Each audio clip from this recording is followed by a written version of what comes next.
Смартфонду пайдаланууда көздү кантип коргош керек деген дарыгер айтып берди. Россиялык врач, офтальмолог жана медицина илимдеринин кандидаты Татьяна Павлова гаджеттерди колдонууда көздүн көрүүсүн бузуп албоонун жолдорун айтып берди. Бул тууралуу РИА Новости жазды. Саламаттыкты сактоо боюнча дүйнөлүк уюмдун божомолуна караганда 30 жылдан кийин смартфондордун айынан жер жүзүндөгү адамдардын жарымынын көзү алысты жакшы көрө албай калат. Ушул убакка чейин телефонду бир күндө канча саат тиктеп отурууга болот деген так эреже чыга элек. Бардыгы көздүн абалына жараша болот. Биздин оюбузча, көрүүнүн бузулушуна экранды өтө жакын аралыкта кармоо жана жатып алып кароо себеп болот. Смартфонду тиктей берип көздүн жакынды көрүүгө жардам берген булчуңдарын чарчатып салабыз, деди Павлова. Мындан тышкары экрандан чыгып турган көк жарык көздүн чел кабыгын жабыркатуучу макулодистрофия илдетин пайдагылар айтылды. Дарыгер ошондой эле уктап жаткан маалда телефонду алысыраак коюуну сунуштайт. Эгер жумуш смартфон менен байланыштуу болсо, маал-маалы менен көздү эс алдырып алысты карап коюу керек деген кошумчалады.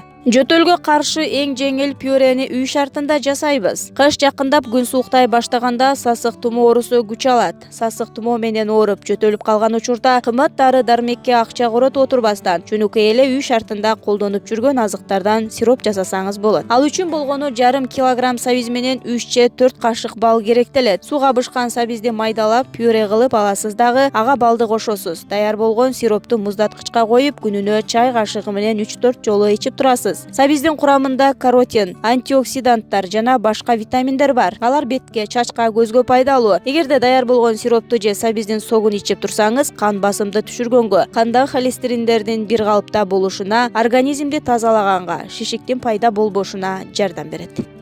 С витаминин кем канчалык колдонуу керек? Ден соолукта болуунун ачкычы бул организмге С витамининин жетиштүү болушу. С витамин грипптен баштап ракка чейинки бир канча оорулардын алдын алат. Ошол эле учурда ашыкча С витаминин колдонуп алуудан этият болуңуз. С витамини организмде узак убакытка чейин сакталбайт. Өзгөчө сиз бул витаминди шиповник, болгар калемпери, майонез, клубника, киви жана цитрус өсүмдүктөрүнөн ала аласыз. Жаш өзгөчөлүгүнө карата витаминди колдонуу өлчөмү. Күнүмдүк тамак ашта С витамин колдонуунун өлчөмү өзгөрөт. Мисалы, тамеки чеккендер күнүнө 35 мг колдонушу абзел. 6 айга чейинки балдар күнүнө 40 мг, 9 жаштан 13 жаштагыларга 45 мг, 14 жаштан 18 жаштагы эркектерге 75 мг, чоң аялдарга 75 мг, улгайган эркектерге 90 мг, боюнда бар аялдар 80-85 мг С витаминин колдонуу кажет.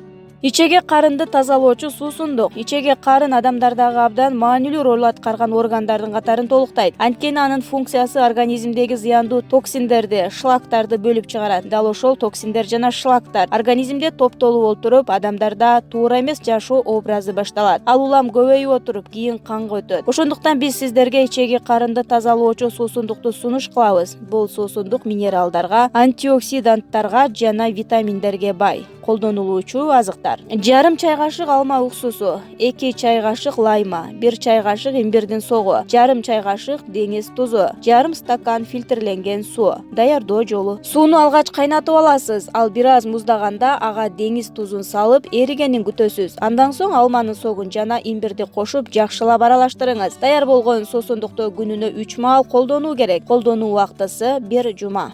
Суук тийүүнү айыктыруунун эң пайдалуу жолу. Эгерде сизге катуу суук тийип, дене табыңыз көтөрүлсө, анда сөзсүз түрдө жатып тердешиңиз керек. Демейде биз катуу суук тийгенде дароо эле дары-дармек ичип айыгуу жолдорун издейбиз. Адистер колдон келсе табигый жол менен айыгуунун жолдорун сунушталат. Ал үчүн кургатылган малина жемиши менен дарыланыңыз. Мисалга, кургатылган малинанын үстүнө кайнатылган суу коюп, 20 мүнөттөн кийин ичүү керек. Терди жакшылап чыгаруунун дагы бир ыкмасы төмөнкүдөй. Бүлдүркөн жемиши менен липа дарагынын жалбырагын кошуп кайнатып, аны 30 мүнөткө коюп коюңуз. Даяр болгон аралашманы күнүгө жатар алдында ичүү керек.